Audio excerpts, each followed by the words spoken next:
This is Solo Travel Talk. Your solo travel advisor is Astrid Clements.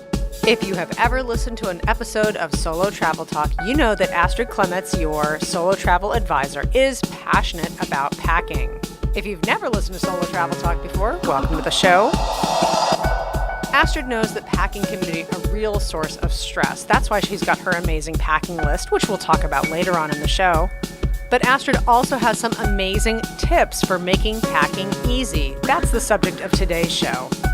I'm producer Catherine O'Brien, and if you've ever been stressed out by packing, you're going to love Astrid's 15 smart packing tips. Here's Astrid. Now, 15 of my packing tips. Now, this is different from the packing list, but these are my smart packing tips that will help you stay logical, and pack smart versus getting emotional, okay? The first one is do research before you leave. That's why you don't want to wait till the last minute to pack. Once you've made your reservations, you know you're going, take the time to Google and Google, what to wear in Bangkok in August or what to wear in Berlin during the Christmas holidays.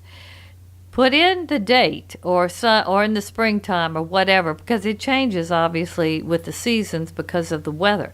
But you will be surprised all of the blog posts and the different articles that you will read about what to wear, because people are always worried about, well, what should I wear when I go here? So there's a lot of information on that. So I suggest, first of all, just put that into Google, okay? And read that, get a feeling for it. Then the next thing that I do, and it is my secret weapon, or I do it and a lot of people don't think about doing it, is I YouTube that same thing. I put in YouTube, what to wear in Bangkok in July. And you will be surprised. There will come up YouTube videos of what I packed when I went to Bangkok in the summer, or how to avoid being dressed poorly going to Berlin at Christmas time, or whatever. If you put in what you're looking for, it might not totally be real specific, but you'll get some YouTubes to look at. That will be very helpful. As well as when you are researching just in general about your trip, whether it's, cool things to do or top restaurants, I always YouTube those too. Regular listeners, you can refer back to episode 2, Astrid's Solo Travel Secret Weapon, and get really into all of her tips about YouTube. Oh, yeah, YouTube is great. Watch them and look at what the people are wearing. When you're watching the videos, not only about what you're seeing and where to go, but also what everybody's wearing, whether they're tourists or they look like they're natives there, etc. That will give you a very good idea. I know it really helped me when I was going to Istanbul, Turkey, because I really didn't know what I should wear in Istanbul. I didn't know if it was really more conservative, and I needed to be really concerned about that, or I could dress a little bit more with an international kind of feel to it.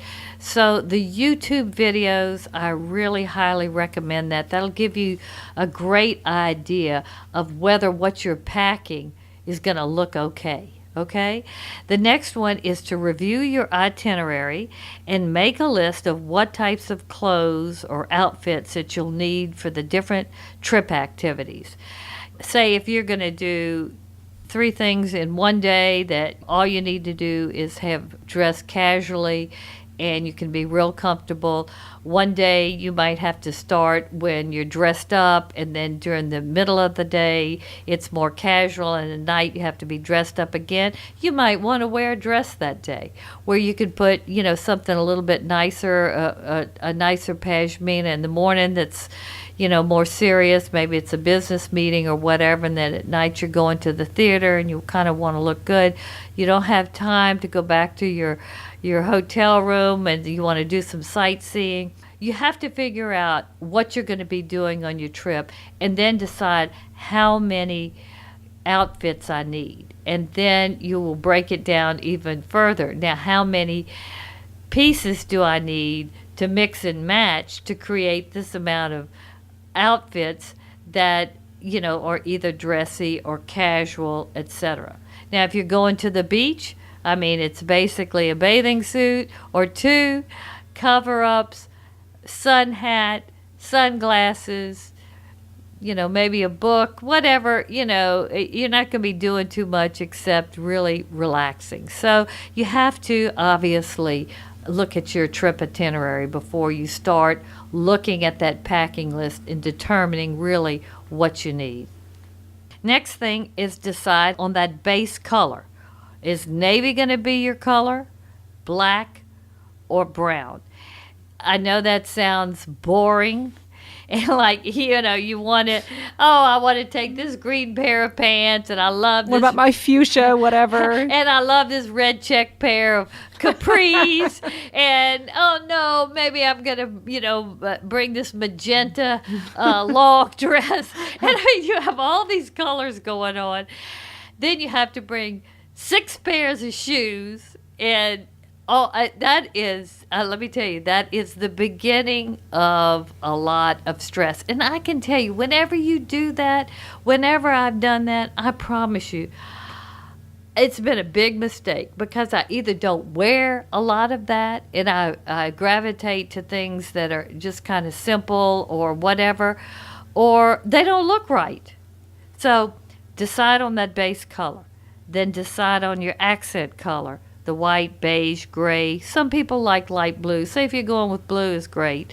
And sometimes mint green is okay. If it's not too garish, it's got to be a soft mint green. That can really look quite nice. Decide on those base colors with the accent color. Then the next step is to lay everything out on the bed. Now, if you can't put everything out on the bed that you want to pack, you're packing too much. Just, you got to regroup because you're packing too much. Then you think mix and match. Now, like I said, 3 tops, 3 bottoms, could be a pair of pants, a skirt, and jeans. You could mix and match that with the blazer, the bomber jacket, or whatever.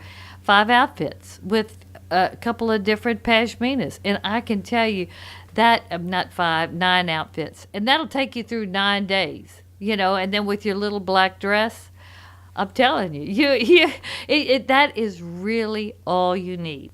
If you're bringing more than what can be on the bed, you have to just force yourself to eliminate, okay? Think eliminate, because one of the golden rules that all of the travel experts, the bloggers who are experts at packing, who've done a lot of packing, etc., and I totally agree with them. The golden rule is bring half of what you want to bring. Half. Now, it's very hard for me to do that, but I really try to do it, okay? After you put it all on the bed, and you've eliminated, and you think that this is really what I need, no more, no less. Try it all on. Before you pack it, you try it on, make sure it fits properly, it doesn't have a stain on it, and you like the way you look at it. Because, say you have the perfect black boat neck lightweight sweater that maybe you haven't worn in a year, but you think it looks perfect with these. You're going to go with white jeans and a khaki blazer or khaki jacket or whatever, and you want to have a nice black shell or sweater. You don't put it on. You get there and it's too tight. It's too tight around the midsection, or it just doesn't look right anymore. And I this is a mystery to me. I love clothes, and I have too many clothes, and I don't throw away the old clothes like I should, because I just love clothes, and the clothes I buy I love. But it's amazing. I'll have something and I'll only wear it once or twice, and then I won't wear it for a couple of years, and I pull it out. And not that it doesn't fit me in terms of like I've gained weight or anything, but the fabric itself has just kind of lost its pizzazz. So try everything on to make sure you like the way it looks, that it still fits you well, and it doesn't have a stain. Because every now and then you'll pack and you don't see it, and then you get it and you go, what is that? Well, and especially you're getting us to think logically about our packing. There's nothing worse than something that's too tight and ill-fitting to bring on some definite emotional feelings and send you into a tizzy. I mean, there's no way you can be confident and experiencing the best of your trip if you're sitting there and feeling self-conscious and weird because your clothes don't fit. Yes, and let me tell you. What a bummer. Yes, it is a bummer. And like I said, think of that French classic dressing concept, less is more. Well-fitting, classic, basic colors and clothes, they always are good. So think like that, try them on, make sure they still fit, and you'll be good. You'll be good. Okay, next thing is follow my packing list. I use it as a guide. It will help you not forget something that is essential, and it will really make you think about things maybe you're not thinking about, like the rain poncho, or you might forget your sunglasses, or something that, you're usually clothes focused, and you're usually shoes focused, most women are, and their makeup or toiletries or whatever. So you start forgetting about those other things that you probably should bring. So this list is really good to give you everything that you could bring, and you have to determine whether you need it or not. Okay? The next one is use packing cubes, shoe bags or boot bags, makeup, accessory, and tech pouches. Another thing, this is about the organization of everything and staying organized.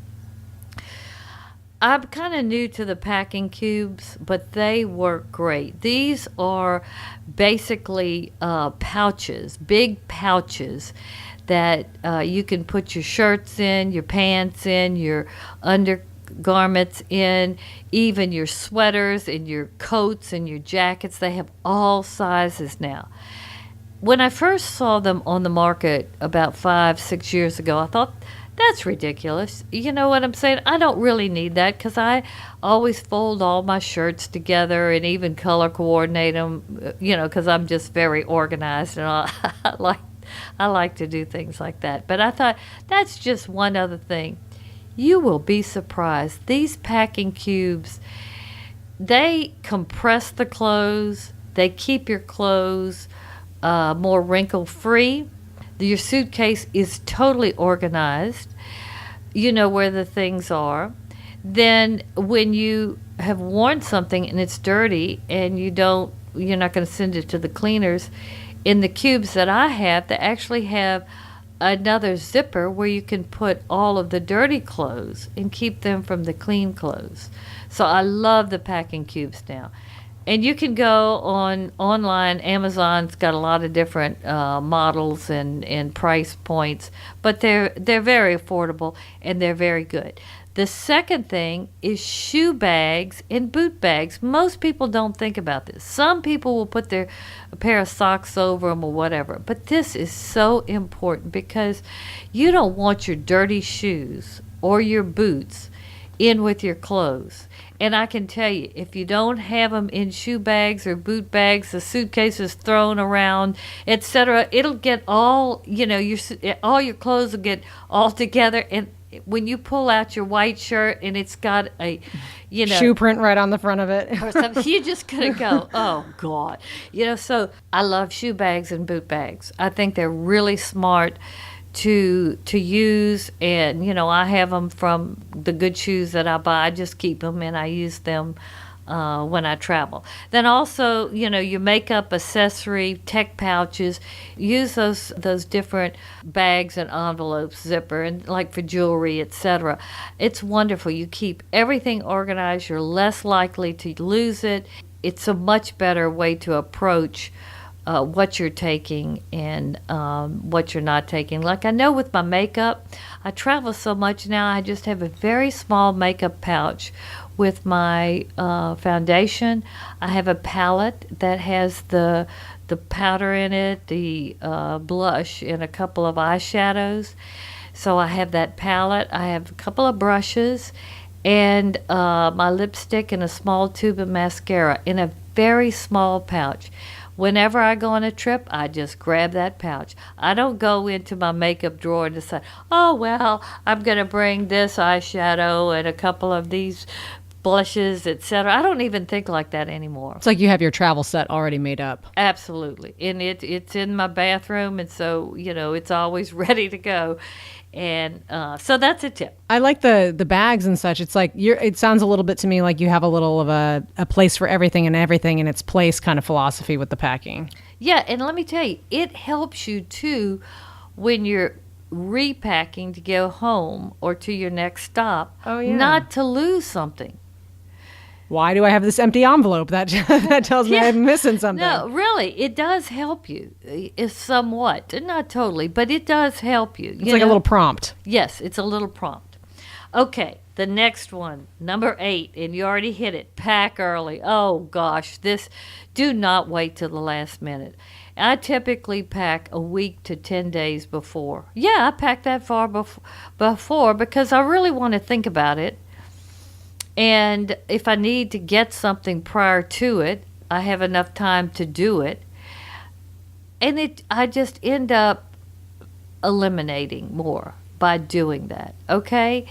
If I wait till the last minute, oh gosh. And typically I'll bring something I don't really want to wear, or something like that. So pack early, very, very important. Then invest in, or I do this too, and this is going back into the small makeup pouch or the concept of just don't take a lot of different, makeup toiletries. Go to the drugstore, get the little small travel size deodorants, body lotion, etc. Now, if you're going for a longer period of time, you might want to get a medium-sized body lotion or whatever, but don't take a half a bottle of astringent and everything, because all of those bottles and all of that extra cream, etc., it just piles up and it's heavy. It becomes heavy. So invest in those little travel size. Those are great, okay? And then the simple makeup palette. If you can find a palette that has the powder, blush, and some eyeshadows, buy it. And they don't make them as much as they used to. At one time, they were real popular, especially when MAC was just first getting started. But I love them, and I think they're real functional. Okay, then number 10 is think layering. When you're deciding what to wear, think, well, how many layers can I put on top? I mean, could I wear this shell and then on top of this put a loose-fitting tunic, and then on top of that, could I even put a lightweight sweater over that? And then if it's getting real cold but not freezing, what about a vest on top of that? And then when you're super cold, you can either put your all-weather coat over all of that, or maybe you need just a poncho over that, or your like I said, your rain poncho. But the bottom line is you can layer. Either start the day that way or take it off, depending on what the weather is and what you're doing. And that's how you have to think when you're deciding what you want to bring and what to pack and what you're going to wear, etc. And I tell you, at first I wasn't super into the layering because I thought it looked kind of slouchy, or it just looked to me like you didn't know how to dress or something. But now it is she all over. I mean, I see a lot of people wearing all kinds of mix and match things that really don't totally match. But I can tell you, it comes off. It looks really nice. And it doesn't look trendy or anything. They just know how to dress. So the layering is important. And think layering, and when you're putting your wardrobe together, try it on like that too. Make sure you like it. Then we touched on this earlier. Bring your most comfortable favorite clothes. If you bring the things you love to wear and they're appropriate for where you're going, I mean, that just sets your day off right. And like I said, try to not buy new things before you go on a trip, because not only, I mean, maybe, they're not right or the shoes aren't broken in, but travel is hard on clothes. So you don't want to bring new clothes that if you get you spill your red wine on it or something, and it will happen. Yeah. I promise you, the thing that you have bought that you love the most, somebody will bump into Kiss you. it goodbye. And something will happen, and then you'll go, and it'll be a bummer. So if you bring clothes that you're not worried about if something would happen to them, you look good in them, you're comfortable in them, that's the way to go. Okay, then the next thing is roll versus fold your clothes. Now, a lot of packing experts they roll their clothes, and they roll their clothes now in those packing cubes, and they can get a lot of clothes in those cubes, get the air out, and they can pack a lot, and their clothes arrive wrinkle free. It's amazing. Now, I must confess, I don't roll my clothes. I don't know why. I still fold them. But I'm very cognizant of the fabric. And the packing cubes really do miraculously help your clothes stay pretty wrinkle-free. I don't totally know why, but I think it just keeps everything in your suitcase more stationary, and just with that helps your clothes stay, looking nice. So all you have to do is either put them in your drawers when you check in when you get in your hotel room, or hang them up in the closet, and it's great. You don't have to iron or send anything to the cleaners. And of course, here again, think wrinkle-free fabric. When you're picking out what you wear, will this be wrinkle-free? All right. Next is think lightweight. When I talk about think lightweight, that's think lightweight shoes, lightweight boots, lightweight clothes, lightweight luggage, lightweight tote, lightweight computer, Mac Air. I mean, my point is the less everything weighs, the better, because you want to be as mobile, and you can control your luggage, and you can control what you have in your, because if something is heavy, it starts being a burden. And I can tell you, you might forget your tote somewhere because you're so preoccupied with your suitcases, etc. So think lightweight, and bring a minimum of tech gear. I know so many people love all the tech stuff, but when you bring too much, here again, it will weight things down. Also, a little tip in this section is buy an inexpensive suitcase scale, which you can use before you leave, like 2 days before you leave, because you've already started to pack 10 days or a week before. Close the suitcase and weigh it, and know how much your suitcase weighs before you leave. So, you don't want to be over before you leave, because you're already in trouble. You have to pay extra baggage fees. And let me tell you, even in business class, a lot of airlines now, they don't care that you're going to get slapped $200, and then the heavier. Holy smokes, that much? Yeah, it can get really bad. Boy. It can get really bad. I mean, I've tried to beg people sometimes, and they'll say, well, no, you have to go in the suitcase and take things out and put it in your tote and all this kind of stuff. So buy that scale, and then also, before you go home, weigh it, and weigh it actually kind of the day before. And one of the things that I do, this is kind of a weird habit that I have, but once I've worn something a couple of times and I know I'm not going to wear it anymore, I start putting it in the packing cube. I start already beginning to repack home. So it's not like, I put things in one drawer, and then as I'm packing to go home, I forget to look in that drawer. I'm already, and that works for me, because then the packing is so easy at the very end, because you've almost basically repacked during your stay. And so, but you can use that suitcase scale before you leave. And if you're overpacked, go down to the concierge and say, look, I need to send a package home. Can you do this? I mean, I've done this all over the world because I love to shop, and I buy all kinds of clothes as souvenirs. I mean, all kinds of things, and it's kind of pathetic, to tell you the truth. But I don't want to pay those heavy luggage fees, so it's cheaper to send it on the slow boat home than to take it with you. And I must say, I have never ever had a problem with not receiving a package. It might take a little bit longer, but I have that's so always know if it gets there eventually. Yeah. Oh yeah, it gets there eventually.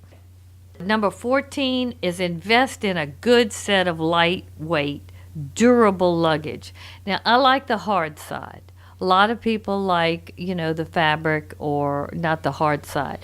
But last year when I went around the world on a 50-day trip, I bought a set of luggage by It Luggage. And it was touted as very, very durable, very lightweight, had the spinners, 3 pieces, and I think it was like $110. And I thought, well, if these suitcases don't last, it's so cheap, I could buy another one on the road. Well, I can tell you that was a great set of luggage because it was lightweight, it was very durable. I didn't have any problems. The zippers are very strong, so that's important. Your luggage can start and make you heavy, and then when you put 3 pairs of jeans in there and, makeup and all. I mean, by the time you're ready to you're leave. Sunk. Yeah. Oh, it is horrible. And that already is a beginning of a stress. It really is. Yeah. Then the last thing is basically wear your heaviest and your bulkiest clothes en route. I mean, I've gone on trips where I'm going, say to Russia in the winter, and I'm telling you, you have to bring heavy boots, insulated coats. I even brought a fur coat, hats, gloves, all kinds of really cold weather clothes, and those are heavy. Well, to try to keep my luggage from being so heavy, I put like one of the coats in my tote. I wore a fur coat. I had like a vest underneath it. I wore the heaviest boots. I mean, I looked like I was ready for some kind of combat. Yeah. But it wasn't in my heavy luggage. And I can tell you, even though you've got all these pieces on, it's better than to be in your luggage. I guess you could get carried away with it. But what I do is when I have all, maybe a couple of more things on than just my normal blazer top and pants with, some good comfortable shoes to fly in, I'll think, well, now how many pieces do I have? And I'll say, well, a tote and a fur coat and a hat. And I'll say, okay, I have 6-7 pieces I have to keep up with. So every time I sit down or I rest or go to eat or whatever and I get ready to leave, how many pieces do I have? 1, 2, 3.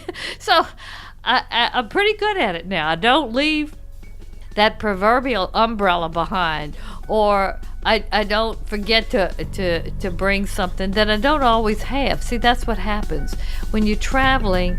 You're kind of in a different state of mind. Yeah. So your regular routine is totally broken. Yes. So you have to kind of create your own. That's what I'm trying to say. If today's show didn't make you want to get Astrid's packing list, I do not know what will. You can get your own copy of Astrid's complimentary packing list. Just go to astridtravel.com. Right there on the homepage, there's a place you can give your email and download the packing list right away. This podcast is available on Apple Podcasts, Stitcher, SoundCloud, and really any of the finer places that podcasts can be found, including iHeartRadio and TuneIn. Are you already excited for your next stress-free packing? We're guessing that you are. But until then, we'll see you next week on Solo Travel Talk. Thanks, everyone. Bye-bye. Thank you for listening to Solo Travel Talk. Follow Astrid on Instagram, Facebook, and Twitter. To learn more about Astrid or her solo travel advisors, visit her website, astridtravel.com.